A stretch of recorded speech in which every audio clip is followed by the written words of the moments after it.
এই গল্পটা যখন শুরু করছি তখন 2025 সালের শেষ দিন, অর্থাৎ 31শে ডিসেম্বর। সেদিন নতুন বছর কাটাতে এই কনকনে ঠান্ডায় আমরা যাত্রা শুরু করলাম ডুয়ার্সের পথে।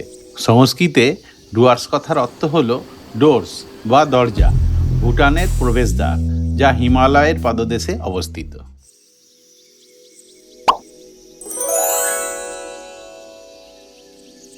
আজকে আমরা আর একটা নতুন ভিডিও নিয়ে আপনাদের আনন্দের জন্য চলে যাচ্ছি ডুয়ার্স।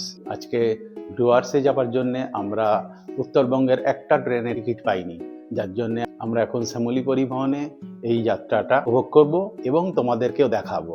শ্যামলী পরিবহনে স্লিপার কোচ এই আমাদের প্রথম ব্লগ। দেখা যাক ডুয়ার্স ভ্রমণ কেমন হয়। আমাদের নিকটতম বোর্ডিং পয়েন্ট ছিল বারাসাত। বাসটি আসবে এসপ্ল্যানেড আর করুণাময়ী হয়ে। তারপর বারাসাত ও কৃষ্ণনগর পেরিয়ে আমরা শিলিগুড়িতে প্রবেশ করব। বারাসাত আমাদের সবচেয়ে কাছে হওয়ায় ব্যারাকপুর থেকে বারাসাত যাওয়ার জন্য আমরা একটা ক্যাবই বুক করে ফেলেছিলাম। যেতে মোটামুটি 20-25 মিনিট লেগেছিল। বারাসাতের কলোনি মোড় বাস স্ট্যান্ডই ছিল আমাদের বোর্ডিং পয়েন্ট। আমরা বারাসাত এসে পৌঁছালাম। আমাদের শ্যামলী পরিবহন এক্ষুনি আসছে, দেখতেই পাচ্ছেন ডলফিন অলরেডি এসে গেছে। আর এই টুকিটাকি একটু লেজ পপকর্ন কিনে নিলাম বাসে জার্নিতে এনজয় করবো বলে। আপনারা তো জানেন আমরা বাঙালিরা তো একটু মিষ্টি প্রেমী হয়েই থাকি। মিষ্টি দেখলে আমরা যেন ঠিকই থাকতে পারি না। মেয়ে বললো একটু বাবা মৌচাক থেকে মিষ্টি নাও। বারাসাত যখন এসেই গেছি একটু লট চমচম আর একটু গাজর হালুয়া নিয়ে নিলাম। আমরা 1 ঘন্টার একটু বেশি সময় অপেক্ষা করার পর বাস এসে হাজির হলো। ওরা খুব সুন্দর করে প্রত্যেকের লাগেজ যার যার সিট নাম্বার লিখে ট্যাগ লাগিয়ে দিল, ফলে মিক্স আপ হওয়ার কোনো চান্সই রইল না। তবে এই বাসটা বায়ো টয়লেট ছিল না, যেটা কিন্তু রায়পুর ক্রুজার বা মা দুর্গা বাসগুলোতে থেকে থাকে। একটা স্লিপার সিটের ভাড়া ছিল 2600 টাকার মতো। এটা ডাইনামিক ফেয়ার। কোনো 1 ঘন্টা লেটে অবশেষে শ্যামলী পরিবহনের বাস বারাসাতে এসে পৌঁছালো। 7:45-এর জায়গায় 8:40-এ আমাদের বাস এসে বারাসাতে দাঁড়ালো। আমাদের 3 জনে 3টে সিট, এদিকে 2টো আর ওদিকে একটা সিঙ্গেল, এবং প্রত্যেক সিটের সাথেই একটা করে দেখতে পাচ্ছেন জলের বোতল দিয়েছে 500 ml এর। আর প্রত্যেক সিটের সাথে একটা করে টিভি রয়েছে, তার সাথে একটা করে হেডফোন রয়েছে। আর এছাড়া বালিশ, ব্ল্যাঙ্কেট এগুলো তো রয়েছেই, এবং সিট দুটোকে আলাদা করবার জন্যে মাঝখান থেকে কার্টেন দেওয়া আছে। আমরা বারাসাত থেকে এবার কৃষ্ণনগরে রাত্রিরে ডিনারের জন্য এসে থামলাম। দেখতেই পাচ্ছেন চারিদিকে সমস্ত বাস এসে দাঁড়িয়েছে। কৃষ্ণনগরের বিখ্যাত হোটেল শঙ্কর হোটেল, সেই হোটেলেই এখন আজকে আমাদের রাত্রিরে ডিনার কমপ্লিট হবে। এবং সব খুব সুন্দর লাগছে ওদের পুষ্প প্রদর্শনীটা, এটাও আমি একটু বলবো মেয়েকে দেখাতে।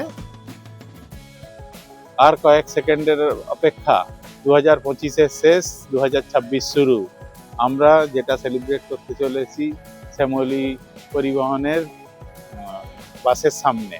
এক্ষুনি ওনারা বিশাল আয়োজন করেছেন, সেগুলো আপনাদেরকে ঘুরিয়ে দেখাচ্ছি। সেলফ ফাটানো, কেক কাটা ইত্যাদি ইত্যাদি। আর বাকিটা তো এক্ষুনি আপনারা দেখতেই পাবেন।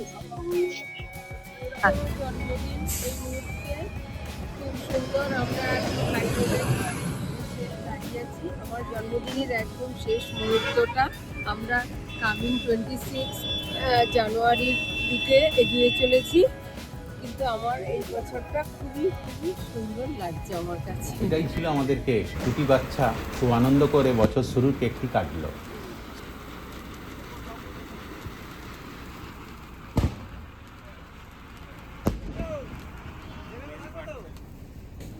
Happy New Year! Yay!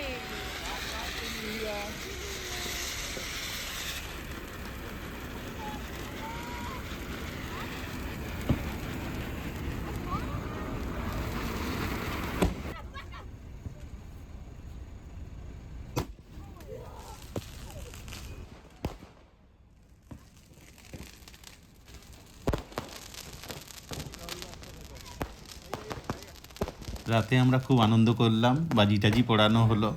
তারপরে আমরা প্রায় 2 ঘন্টা দেরিতে শিলিগুড়ি পৌঁছালাম। বাস রাত্রি অনেকবার দাঁড়িয়েছিল, যেটার কোনো প্রয়োজনই ছিল না, কারণ অনেকের কানেক্টিং বাস বা ট্রেন থেকে থাকে। সেগুলো মিস হয়ে যেতে পারতো। কাল সকালে আমরা শিলিগুড়ি স্টেশনে নেমে পড়লাম। সেখান থেকেই আমাদের পরের ট্রেন ছিল মাদারিহাটের উদ্দেশ্যে। কাঞ্চনকন্যা এক্সপ্রেস ধরে আমরা শিলিগুড়ি জংশন থেকে মাদারিহাট জংশন পর্যন্ত গেলাম, যার দূরত্ব 118 কিলোমিটার। সময় লাগলো আমাদের প্রায় 2.5 ঘন্টা মতো। চারিদিকে শীতকালে শুকিয়ে থাকা নদী আর চা বাগান দেখতে দেখতে 2 ঘন্টার জার্নিটা খুব সহজেই শেষ হয়ে গেল। এবার আমরা মাদারিহাট স্টেশনে ঢুকে গেলাম।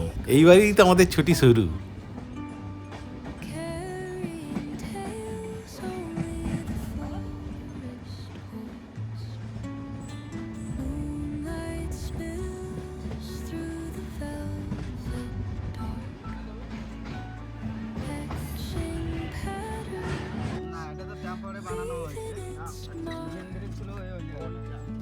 এখানে মেইন